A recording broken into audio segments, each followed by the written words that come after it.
New Black Wall Street Book Club. Evan Jefferson, brother, much love. Educating, elevating, because in knowledge is the power and we'll never give it up. Literature that's for the masses. Where to put your money down, now how to watch your assets. Yeah, uplifting others is a passion. My brother Evan, he will turn it into action. New Black Wall Street Book Club. You should come read with us. Yeah, we comprehend and discuss. If we all just come together, there's no limit for us. Here comes your host, New Black Wall Street. Evan, take it away. New Black Wall Street Book Club. Hey, top of the morning to you, beautiful people. Thanks so much for joining us here today on the New Black Wall Street Book Club, where Black folk do read. You put it in a book like The Wealth Choice, and we absolutely will find it. I'm your host, ERGJ, your certified global financial educator, CEO of ERGJ Enterprises, The Black Bazaar, and international best-selling author of the book, The Black Billionaires Club. The book that I wrote, guys, is a study of Black wealth. It's a study of the 12 richest Black people in the world today and how they built their wealth. And I just truly believe that if you want to be wealthy, that's a big if, by the way. But if you do, I recommend that you study wealthy people. And in that study, you'll find that they do things differently than you do. They think differently than you do as well. And you can begin to adopt some of their philosophy and some of their actions so you can have similar results in your life. Well, you can find that book by simply going to the website, theblackbillionairesclub.com, theblackbillionairesclub.com. You can pick up a copy today. You'll also find at the site a tab that says store, where you can find some financial literacy books for your children to teach them early what we may have learned late and what some of us have not learned at all about this thing called money. And then last but not least, there's a tab that says join the club, where you can choose to walk away from the crowd or sit and discuss. You can choose to walk away from the 95% of the people that'll talk about doing it but won't do it, and get with the people who are about it, and not just talking about it. If you about it, put in console, I'm about it. If you about that life, you about that rich life, you about that building wealth life, you about that leaving an inheritance to your children's life, go put in console, I'm about it. Well, let's find out who's here this morning. It's roll call time, beautiful people. Hit that like button, that share button, all that good stuff. It's heart button, whatever you can do on the platform that you're on. We're broadcasting across the World Wide Web into Facebook, Instagram, and YouTube. Love to know how far our reach is here this morning. So go and let us know where you're connecting from. What city, what state, what country, what city, what state, what country, as we're going to get into this thing, right? The early bird gets the worm, as we continue to dive into The Wealth Choice, written by Dr. Dennis Kimbro. Grand rising to your brother Willie over at Instagram. Thanks so much for joining us. Sincere EAG Credit Solutions as well over Instagram. Let's find out who's here. The early bird gets the worm. Let's get to it. Miss Yvette Goodrich is in the house, man. Good morning to you again. She be coming around the mountain when she come. Nita Diane is in the house. Antoinette Ross is a boss. Cortez Springer, man, thanks so much for joining. My brother, Financial Health Mentor, has joined us here this morning as well. He getting ready for his show. He's going to stick around for a few minutes. He's going to get ready for his show. Keep following me. That's right, man. He's coming up right up. We hit him back to back. Bang, we hit him. I set him up, Cortez. You knock him down. All right, man. Vivian Reed is in the house, man. Melanie Peters has joined us as well. Thanks so much for joining us here today on the New Black Wall Street Book Club. Wilhelm Voigt, I'm about it. That's right. Antoinette Ross is in the house. Anita Diane. Miss Teresa has joined us as well this morning out of Chandler, Arizona. Mr. Abdul, what's going on? The computer guy. You about it, man. Cottrell Post out of Blackville, South Carolina. Never heard of it. But thanks so much for joining us here today. Miss Debbie is in the house. Miss Makins Golden has joined us as well. Brooklyn is representing. Also, Kings Mountain, North Carolina. Robin Stewart out of Great Morning watching from South Carolina. South Carolina is in the house, man. Chicago, what's going on, man? Chicago, that's my hometown, man. Great morning to you. Tyrese is in the house as well. Thanks so much for joining us here today. Great morning to you. Vault Life has joined us as well over Instagram out of Charleston, South Carolina as well. Man, that's what we're talking about, man. The New Black Wall Street Book Club, we are continuing our journey into the wealth choice. And we're on the 7th law of wealth. The 7th law of wealth. And we'll do a quick recap on the first 6 laws, and we'll continue our journey, our reading today, and then we'll get to our sponsors a little bit who help make this thing a reality. Reading Rainbow 2.0. Take a look. It's in a book. So the book club is all about this, man. 30 minutes a day, my beautiful people. 30 minutes. 30 minutes a day to keep broke and stupid away. All right, the 7th law of wealth. Let's do a quick recap. Everybody put in the console. I choose wealth. I choose wealth. What's going on, Miss Crystal Rogers out of Ghana's representing? What's going on, my brother Mawutar? Brother Bossum. I choose wealth. Now, the first law says this.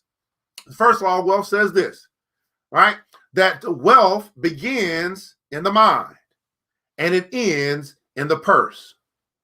Wealth begins in the mind, ends in the purse. I would submit to you that many of us, or some of us, not many of us, some of us may not be wealthy simply because we don't have wealthy thoughts.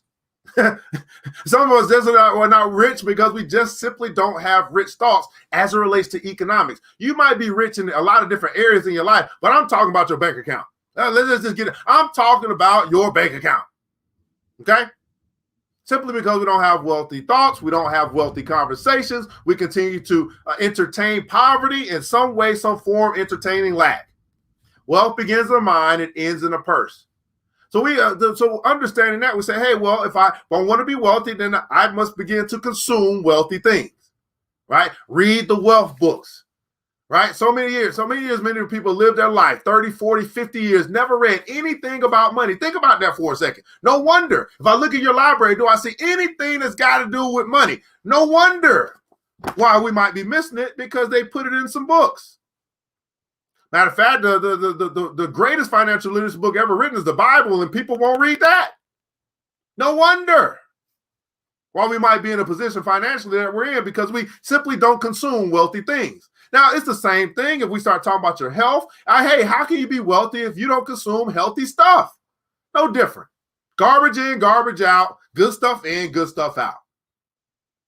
Wealth begins in the mind and ends in the purse. Law number 2 simply says this: decide now that you will not be poor. Everybody put in console now in capital letters, now, N-O-W, no opportunities wasted. Decide now that you will not be poor. This is the decision law. Hey, now that you know better, you've been consuming wealthy things, you've been increasing your wealth consciousness. Now you simply still have to make a decision. To know better does not mean that you'll do better. You have to decide to do better. I'm going to do something with what I have now what I have been learning. I'm going to do something about it. Decide now that you will not be poor. Third law is the belief law. Here's a big one for many people. The belief law simply says this: that I believe in yourself when no one else will. Believe in yourself when no one else will. Wow. Some of us simply don't believe in ourselves. We don't believe it is possible for us. We know that it's possible. We're going to see a lot of wealthy people out there. We say, yep, it's possible. But see, if something happens when you say it's possible for me. It's possible for me. Everybody put in console, it's possible for me. Something happens when you take ownership for you. When you say, what? Not only is it possible to be a millionaire or billionaire, not only is it possible, we know that it has happened, it's possible for me. Something happens to your mentality when you begin to think like this. Believe in yourself when no one else will. Believe in your dreams. Believe in your talent. Believe in your ability. Believe in the gifts that's been given to you. God says that that your gifts will make room for you and bring you before great men. And here's what I know about many great men. A lot of great men got some great money. And they are willing to exchange it for the greatness that's on the inside of me, or the gift that I've been given that helps make their life better. Here's the fourth law, the lane law. We begin to understand there's a lot of different pathways to the pot of gold at the end of the rainbow. It simply says this: that to thine own self be true, means stay in your lane. Another way to say this is do what you do best. Everybody put that in console. Do what I do best. For you to discover what you do best, I see She Lives Well is here, right, over Instagram. She does yoga, stretching. She does that best. She gets with the right team, I can help her get rich.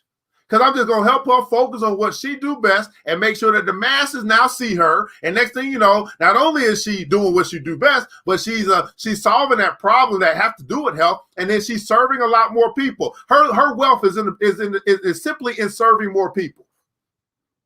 And we can find another place for her to serve as well, where she actually has this thing where she has levels to what she offers. And some people will pay for the very best. Some people want the second level. Some people want the first level. But, you know, I'm waiting on her. I'm waiting on her to be get in my DM. I'm waiting on her to join the BBC.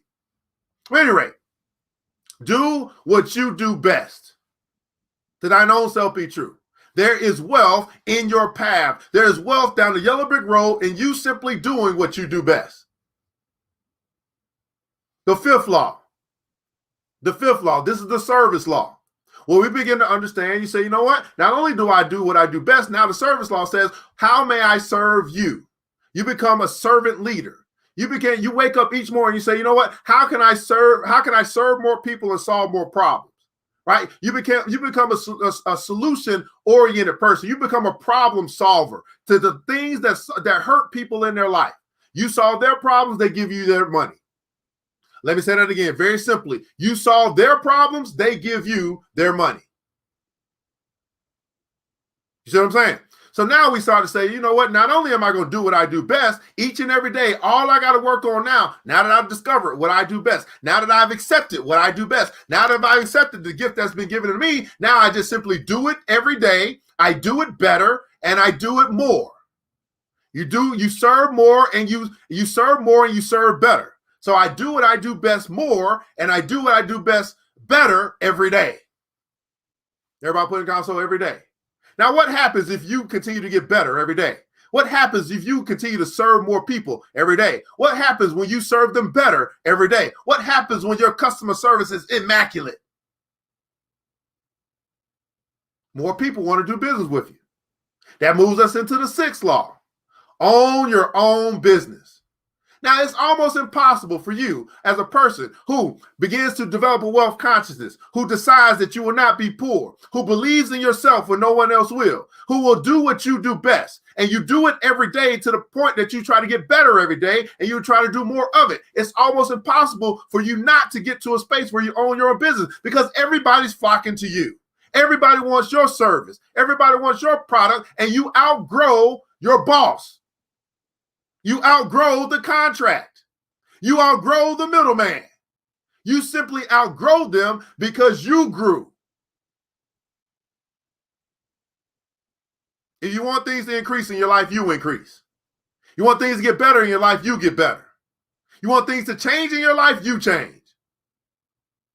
You simply outgrow. You outgrow your boss. You outgrow your competition. You outgrow the contract. You outgrow the middleman. You become the man or the woman. You become a leader in your field.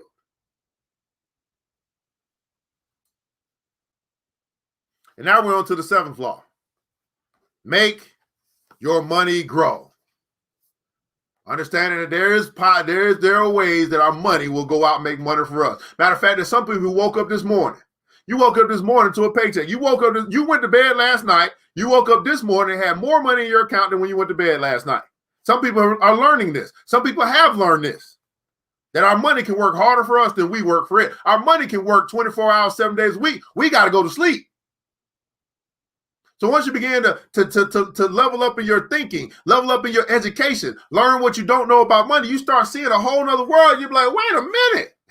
What have I been doing? I'm here to tell you, brothers and sisters, we're in 2021. You're going to make more money working smart than you do working hard.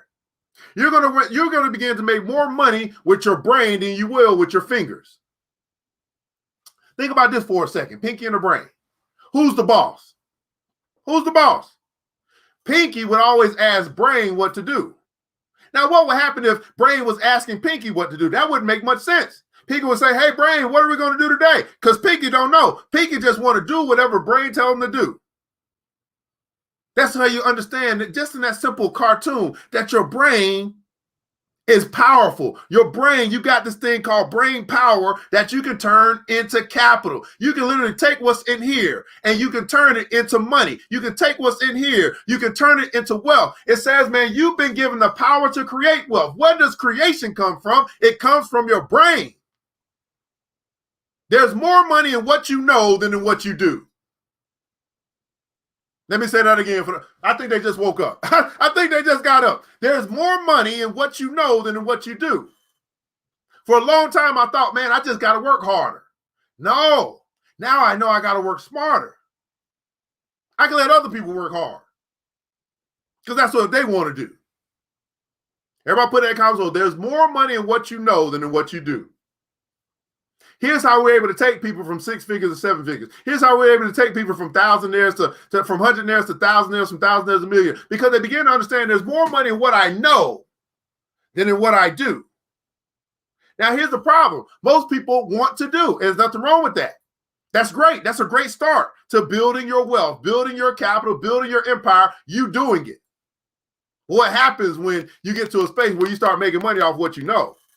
All your experience, all your talent, things that you've uncovered and discovered over all the years that you've lived your own life. What happens when you start getting paid for everything that you know? And you know it well. I think we need to have a song, not Doing It Well by LL Cool J. Let's call Knowing It Well by ERGJ. You should be knowing it and knowing it and knowing it well.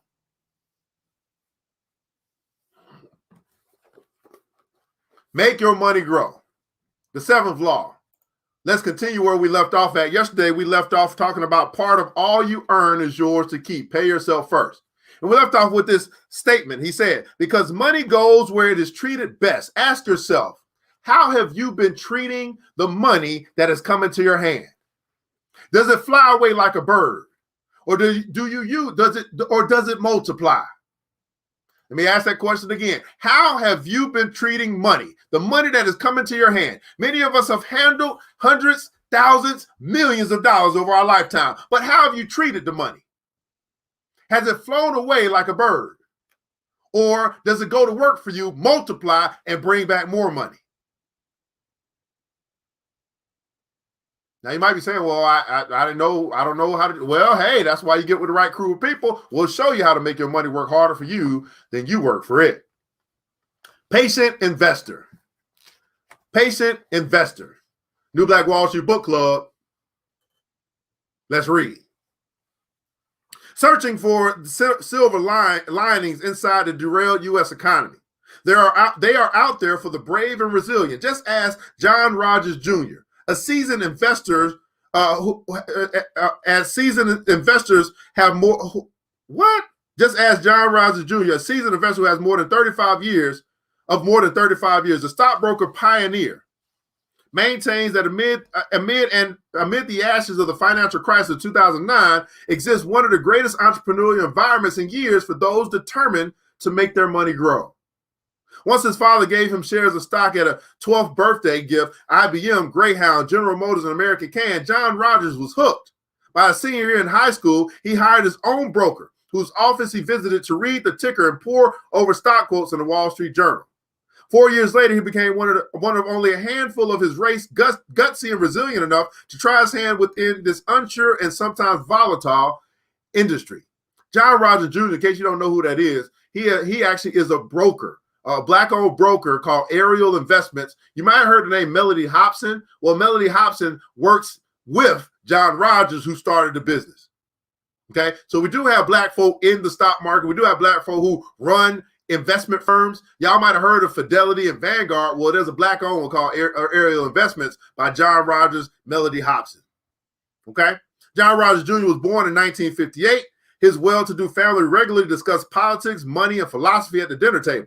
Always an inquisitive student, Rogers graduated from the University of Chicago Laboratory School in 1976. The same year, he was elected All-State by the Class A Illinois Basketball Committee. After graduation, he headed to Princeton, where he thrived in the classroom as well as the basketball court. Rogers starred as a guard for the legendary basketball coach Pete Carroll and the Princeton Tigers. His appetite, already whetted with the endless possibilities of markets, earning yields, and profit margins, Rogers spent the next 4 years effectively dividing his time among economics, investments, and zone defenses. Even as his teammates discussed upcoming games and tournament hopes, Rogers could be found in the library soaking up the latest market figures or visiting a local brokerage office. During his time, he also latched onto value investing after reading Burton McKill's classic A Random Walk Down Wall Street. With an Ivy League degree in hand, Rogers landed a job as a stockbroker with William Blair and Company in Chicago. Besides being the first recruit hired straight out of college in more than 4 years, he was the first black professional to work at the 400-employee firm. For Rogers, Blair and Company was the ideal place to learn the business. It was a one-stop shop encompassing corporate and public finance, trading, money management, mutual funds, and research, and specializing in small cap stocks. For the next 3 years, Rogers successfully guided clients in their investment transactions while continuing to refine his own growth strategies. Now think about this for a second. John Rogers, the black man, was introduced to this thing called investing by his parents who gifted him stock, IBM, what was it they gave him when he was 12 years old? 12 years old, they gave him IBM, Greyhound, General Motors, and American Can. I don't even know what American Can is anymore. But because his parents introduced him to this thing, he now took an interest in this thing. Is it possible that you and I are doing, is it possible that you and I can simply begin to introduce our kids to things called investing at an early age, see if they take interest in it, of making their money work for them? And because he took interest in it, it became something of an obsession for him over time. And he took that interest and turned it into a business later on in life. I would surmise to you that we don't give our kids enough opportunity at an early age when it comes to this thing called money. I mean, so many different ways we can break this down. But if it wasn't for his parents who gifted him stock, which you can do, by the way, you can gift your children stock now. You can do the same thing that they did. You can do that. You might need to learn how to do it, but you can do it. You can gift them stock, and you can see if they get interested in the things what. Not that they just invest in. No. It's bigger than that. If they are interested in the things that they own. Everybody put in console own, O-W-N, in the things that they now own as kids. Think about that for a second. I'm 12 years old, and now I own some of Disney. I'm 12 years old, and now I own some of the company that makes the game that I play all the time, Fortnite, or whatever the case may be. I'm 14 years old, and now I own some of the company that I work for. I go work for McDonald's, and I own some McDonald's. What type of pride does that give the individual who now goes to work at the place that they own? I mean, I'll be walking around like, okay, I'm gonna sweep the floor, but no, if y'all mess this floor up again, y'all messing up my floor. Okay, I'm gonna go ahead and wash the dishes, but y'all know y'all keep on messing up these dishes, y'all messing up my dishes. Because I own some of this up in here. Give you a whole nother sense of pride when you go to a place of work where you actually own some of the place that you work. You ever thought about that? You know what? You know, went and got a job at Pizza Hut, your son, your daughter, went and got a job. My first job at Pizza Hut, that's why I mentioned it. You went and got a job at Pizza Hut. You say, you know what, son, you know what, daughter, you know what? Let's go ahead and get you into a space where you own some of the place where you work. Your first job, and you own it. You own some of it. Woo! Oh boy, he teaching now. It must be Thursday. Oh Lord, let's keep going. Though his reputation soared, Rogers was determined to follow his own star. In 1983, he traded the comfort of working with a reputable firm and steady income for nonstop high-stakes roller coaster world of running his own shop. He ventured out on his own and immediately turned to those who had initially piqued his interest, his parents. Based on the confidence of personal contacts and seed money from family and friends, Rogers launched his company, Aerial Capital Management, named after the African and Asian mountain gazelle. In his tiny downtown Chicago digs, John Rogers equipped himself with the basics: a phone line, a calculator that slammed out numbers with strings of zeros, a stack of business cards, and the morning edition of the Chicago Tribune. From this starting point, he single-mindedly viewed his world. From this starting point, he said, "Man, I've been working for this company, helping their clients to manage their accounts and investment firm." He said, "You know what? I'm going to own my own business. I've been learning this stuff since I was 12 years old. Now it's time for me to step out on faith and get into this world where I own my own, representing for Black folk all over the world." Slow and steady wins the race. Slow and steady wins the race. Rogers took on an associate and experienced 2 grueling years. Though business was promising, his parents' connections with would-be investors became increasingly more valuable. But eventually, even this revenue stream dried up. But by the close of the second year, Rogers was riding a dead horse. His total investment fund barely reached $400,000, which had hardly enough to pay the bills. And things got worse before getting better. Although the work was satisfying, Rogers' faith was put to the test. He toiled from sunup to sundown, Saturdays and Sundays included, grinding out dozens of scenarios and market calculations. The weekends included more paperwork and mass mailings of his investment newsletter and nonstop phone calls searching for new portfolio entries as he sifted for new leads. With his client list dwindling, his dream of operating a successful management fund seemed to diminish with every passing day. Rogers was running out of cash fast and had no alternate plans. At the end of the first year, Ariel had $22,000 in revenue, barely enough to keep the lights on. Rogers desperately tried to hold his ground. Let me ask you guys this, as it relates to your dream. As it relates to this business maybe that you want to build or that you're building right now. How bad do you want it? Are you willing to go through some of the things that Rogers had to go through? 2 years of struggling, grueling, working day in and day out, 7 days a week. See, some people, they be wondering, they be like, Evan, man, you do this every day. How bad do I want it? How bad do I want to build this school that's going to teach teach our community, right? Years after I'm gone, decades after I'm gone. How bad do I want to build it? And if I want it bad enough, am I willing to do what's necessary right now so that it will be built and it will be successful? How bad do you want your dream? Now, clearly, Rogers had been dreaming about this since he was 12 years old. I've been dreaming about my dream since I was 12 years old. How long have you been dreaming about your dream, and how bad do you want it?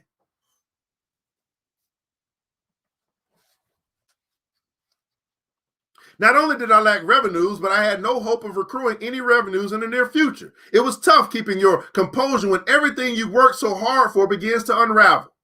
Rogers' breakthrough came in 1985. The breakthrough. When he received a phone call from Howard University's endowment office.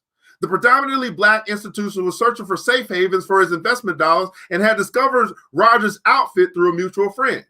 Understandably, the school was willing to invest only $100,000, a tiny slice of his pension fund, in his firm, making Rogers' reprieve bittersweet.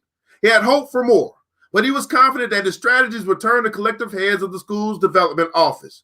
Toward his end, he developed his game plan and invested Howard's portfolio in stocks with price-to-earnings ratios lower than that of the overall market. This strategy became a recurring theme. He also socked away a portion into small company stocks that were dramatically undervalued. The result, Howard's nest egg grew appreciably, catching at the eye of hungry investors. Within 6 months, Rogers had raised an additional $190,000 in investment capital, and at that point, 1986, Ariel Capital moved as swiftly as his namesake, growing to $45 million in managed assets.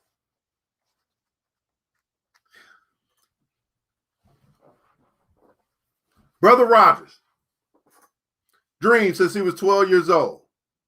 Got gifted by his parents some stock that he became interested in this world of stock.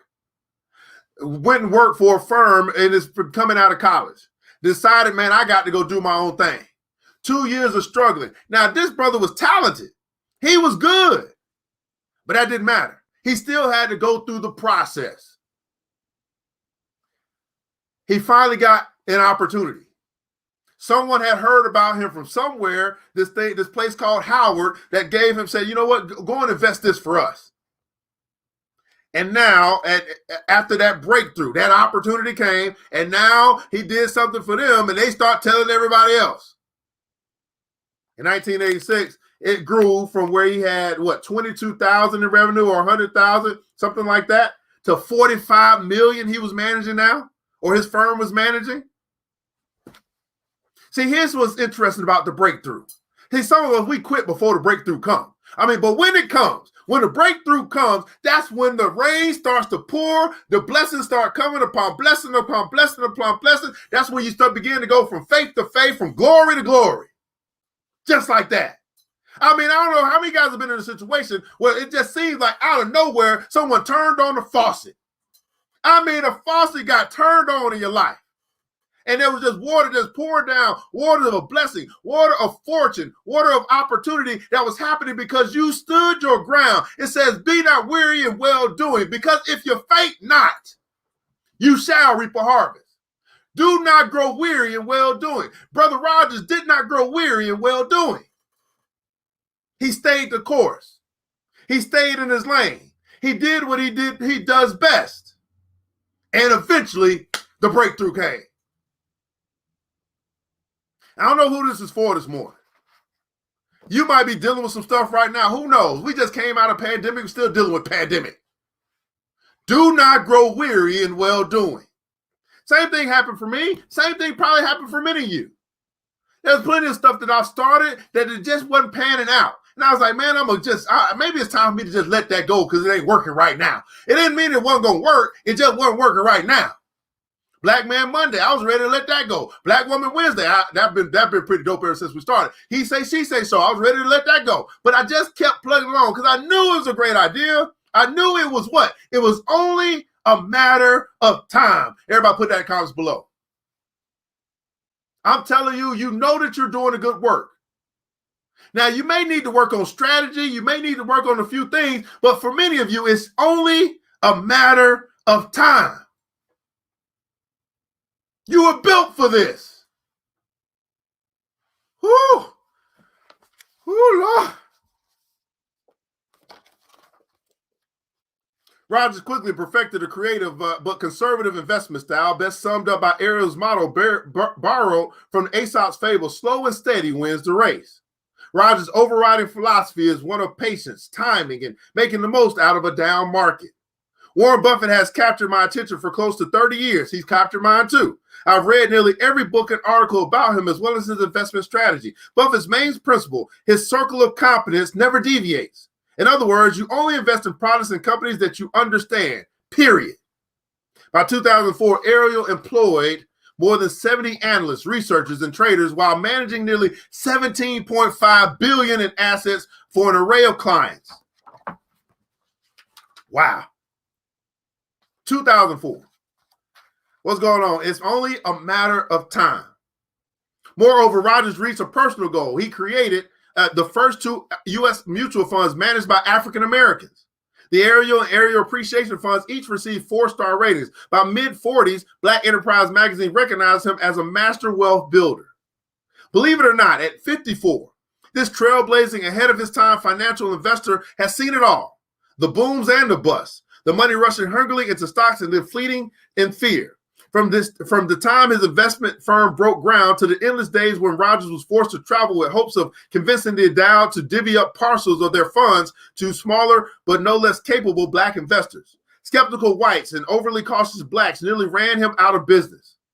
What turned Rogers' fortunes around?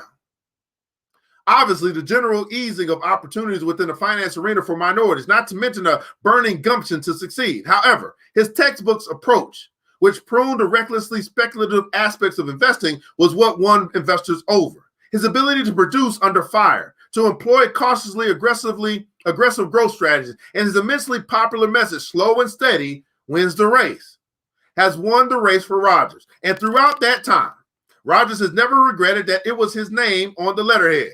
However, what does concern Rogers is that more African Americans have yet to tap into the power of the market. Everybody put in console the power of the market. What frets this, brother, is that not enough African Americans have tapped into the power of the market. A place where your money can work harder for you than you work for it. A place that I myself have been teaching for almost a decade. And I share the same sentiment with Brother Rogers. It frets me. It concerns me that more African Americans have not tapped into the power of the market, whether that be the real estate market, whether that be the stock market, whether that now be the crypto market. Since 1998, Ariel has co-sponsored an annual study in conjunction with Charles Schwab that examines African Americans' investing behavior. The latest research highlights that fact that African Americans are 35% less likely to invest than whites. Rogers is searching for ways to expose middle-class Black Americans to the stock market, and no investor is too small or too young. His starting point is inner-city school children. Inspired by a symposium he attended on financial literacy, Rogers had Ariel team members with fellow Chicago investment firm John Nuveen and Company fund the Innovative School Program. Unlike similar academic programs, the Ariel Community Academy, with more than 300 students, offers a curriculum that with a decidedly financial spin, the basics of investing. From selecting stocks to tracking leading economic indicators, are woven into the daily lesson plans in math and history classes. The Academy has been recognized for its above-average student retention rate and its 69% student participation in after-school programs. What's Rogers' motivation? He says, I feel guilty that I was not there in the 1960s to march with Dr. King. A big part of his dream was economic empowerment. I haven't been forced to render that type of sacrifice in my life, but this is a start. This is a start.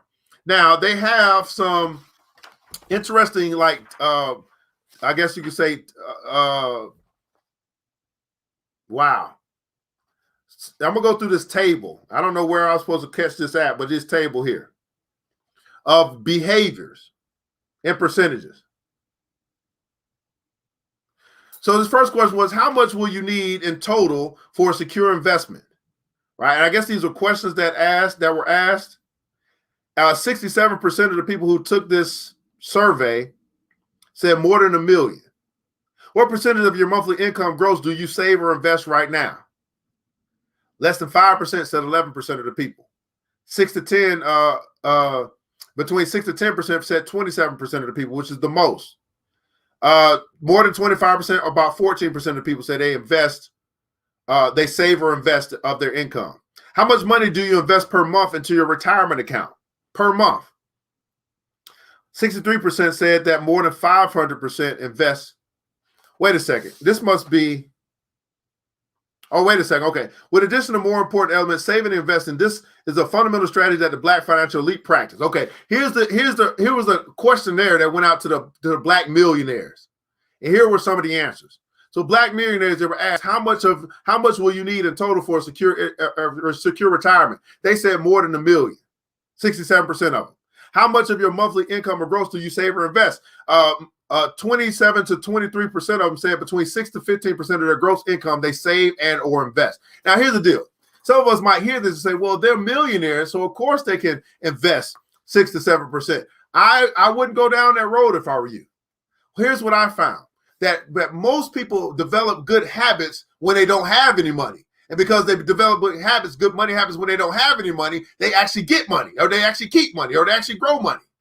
I think it's foolish to believe that, because you have money, you now have good habits with money. No, that's not how it works. We see that happen all the time. You get money, got bad habits, you don't have money very long. But I found that the people who have good habits, who develop good habits when they don't have money, when they get money, they keep money, they grow money, they keep getting richer. The rich keep getting richer because they develop good money habits. How much money do you invest per month into your retirement account from the Black millionaires? More than $500 goes to their retirement account per month. 63% said that. Are you investing in the stock market right now? 72% of Black millionaires said they're investing in the stock market. But yet, Brother Rogers said over here that he's concerned because more Black African Americans have not tapped into the power of the market. Black millionaires, if yes, how long in years have you been investing? These Black millionaires said, man, 11 to 15 years we've been investing in the stock market. 72% said they invest. Of those 72%, 24% said, man, 11 to 15 years we've been investing. You have 17% for 6 to 10. You have 16 to 20 for 20. Obviously, depending on how old you are, imagine how long you've been investing in the stock market. What's the total amount invested in specific in a specific retirement account, specifically for retirement? Most of them said about 9% of those who took the survey said anywhere from $25,000 to $100,000 in a specific retirement account. I'm sorry, 52%. I only call it 52% of those said they have more than $200,000 invested in their retirement account. How confident are you that you will have saved enough money for a comfortable retirement? Of those Black millionaires, 46% said somewhat confident, 44% said very confident. Let me ask you this question, because you might be on your way, because it's only a matter of time.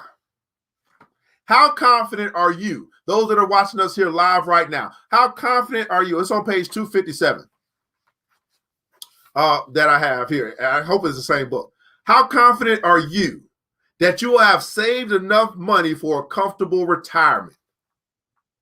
Are you very confident, somewhat confident, or not confident at all? That's the question I have for us in the New Black Wall Street Book Club that that you want to answer. If you feel comfortable enough, right, to answer in the comments below. This is where we get to a place called honesty. Transformation begins when we get honest. Transformation begins, let me say it again, transformation can begin when we get honest. As long as we're naming it and claiming it without honesty, there's no transformation. That's malarkey. It's great to have hope. It's great to have faith, but I don't really call that, I don't consider that to be fortified faith. I don't consider that to be powerful faith because it's not coming from a place of honesty. How confident are you that you will have saved enough money for a comfortable retirement? Very confident, somewhat confident, not confident at all. Now, here's the beautiful thing. Regardless of what your answer is, and some of you guys may not even answer it, but it's okay. Here's the good news. You can learn what you don't know about money, and you can be able to put yourself in position to get confident, to increase your confidence, because you increase your knowledge, you increase your learning. And then from what you learn and from the knowledge that you acquire, you begin to do better so that you can get better and you can have better. So regardless of where you stand as far as that question is concerned, just know that more or better is available. The wealth of the wicked is laid up for the just. It's simply the just needs to go get it. And that wealth is associated with you getting the knowledge. Our people perish for lack of knowledge.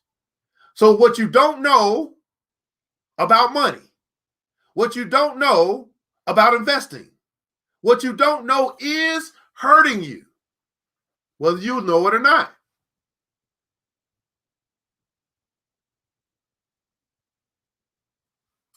Better is available. Do you and your spouse participate in any of the following retirement programs? 46% say they participate, or the Black millions participate in 401k. 38% say they have an IRA of some sort. 13% say they participate in the 403b. So they're trying to participate in all avenues that give them the capacity or the ability to grow their money while they sleep.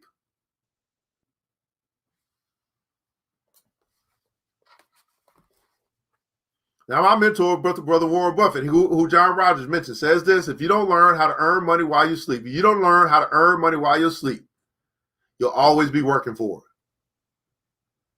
And I'm concerned, just like John Rogers, I don't want to find my brothers and sisters still working for money because they simply chose not to learn how to make their money work for them. I don't want to pass by my classmate at 60 years old, and they're at Walmart greeting people. I don't want that to happen. I know that it may happen. It probably will happen. But I believe that's going to be a matter of choice. Of all these years that we lived on this earth, that had the opportunity to learn about these things, and we're going to deal with money for the rest of our life. We might as well learn as much as we can about it. That's how I feel about it. If you don't learn how to make your money work harder for you than you work for it, if you don't learn how to make your money work for you while you sleep, you'll always be working for it. This is the New Black Wall Street Book Club, where Black folk do read. Going through the book, The Wealth Choice, Success Secrets of Black Millionaires, written by Dr. Dennis Kimbro. In the comments below, I'd love for you to share something that you learned today. Something that may have made a difference for you. We don't do this just to do this, beautiful people. We do this to make a difference, and hopefully we made a difference in your life today. While you guys are sharing the answers to this question, was this worth your time and why? I'll go ahead and share our sponsors, and we'll begin to get up out of here on Reading Rainbow 2.0. Right, take a look. It's in a book. 30 minutes a day to keep broke and stupid away. Our first sponsor is Black Bazaar at www.theblackbazaar.com. Afro-centric home decor, personal care products, also Black art-inspired gifts. Check them out at www.theblackbazaar.com. Black woman-owned business supporting this program, making sure we continue to bring quality content to our brothers and sisters. Our literature is Blackberry Charisma, specializing in custom crafts, being able to help you with your branding and marketing to be top of mind with everything that you wear, everything that you use, and also has a pretty dope lineup of lingerie. You can check it out at www.blackberrycharisma.com. Another Black woman-owned business, 5 Factor Consulting. 5 Factor Consulting can help you to repair your credit, help you to increase your cash flow, help you to understand, help you to start to move down the path of the yellow brick road on your way to find your pot of gold at the end of the rainbow. Get your money right. She can help you to do that. Check her out at 5 Factor Consulting at www.5factorconsulting.com. And last but not least, Big Sis Media. Big Sis Media is another Black woman-owned business that you can choose to support. She's supporting this channel, putting her money where her mouth is, and she's going to be able to help you to take your concept, your idea, and make it pop in 2021. Maybe you already have a website. Maybe you do. but maybe it's not current. Maybe it look old. I mean, it just do. Things change over time and evolve. It might be time for you to upgrade. Well, Big Sis Media can help you with that. Websites, digital flyers, trailers, all your digital needs in this digital era. Big Sis Media can help you with. Check her out at bigsismediagroup.com, www.bigsismediagroup.com. Let's catch up on these comments, guys, and we'll begin to get up out of here on the New Black Wall Street Book Club as we've been going through the book, The Wealth Choice, written by Dr. Dennis Kimbro, Success Secrets of Black Millionaires. Let's see what you guys are talking about here. Man, Jamil says, somewhat getting better in confidence. Absolutely, yes, from Ruben Stewart. Not very confident yet. It's only a matter of time. Will have said, I'm confident. It's getting better. Absolutely not confident. We can work on that, right? We can work on that. We can get better. We can learn what we don't know. Actually, it's just a matter of time. Add wisdom, knowledge, and skill. Absolutely, I'm confident right now. Not confident at all, but I'm working on getting more confident about what I'm doing now. Absolutely. Maybe some confidence. Okay, it's always worth my time because God woke me up this morning. Absolutely. All right, Ms. Glenda Taylor, learn the importance of making your money grow by learning and teaching children at an early age. Anybody else? Anything else? Was this worth your time and why? I mean, you got black folk getting up in the morning, reading. They got other folk that might be tuning in as well. So it's not just a black thing, but we gonna make sure that they can't say that about us. That, no, y'all put it in the book, we gonna find it. We gonna find it. It may take us a while to find it, but we gonna find it. Okay. Hey, over Instagram, I learned two things. Only invest in products and companies that I understand, and that I am positioning myself, and I am ready for the faucet of wealth to be turned on. Ready for the faucet of wealth to be turned on. Financial Church is always worth my time. Yes, it reminds me I have to work smarter and not just necessarily harder. Well, beautiful people, I want to say thanks so much for tuning in today to our episode here. I'm your host, ERGJ, your certified global financial educator. And I want you guys to remember this, that it takes a village. It really does. It starts with us. Let's build as we climb together. We all we got, beautiful people. Matter of fact, we all we really need. Thank God, that's more than enough. Until next episode, it's time to get up, to get out, and go get something. Mr. DJ, hit the music. It's the New Black Wall Street Book Club. With your host, Evan Jefferson. It's time for us to go. Yeah. Now, you ain't got to leave the computer, but we encourage you to get out there and learn and apply all the things you learn at the New Black Wall Street Book Club. Yeah. The New Black Wall Street.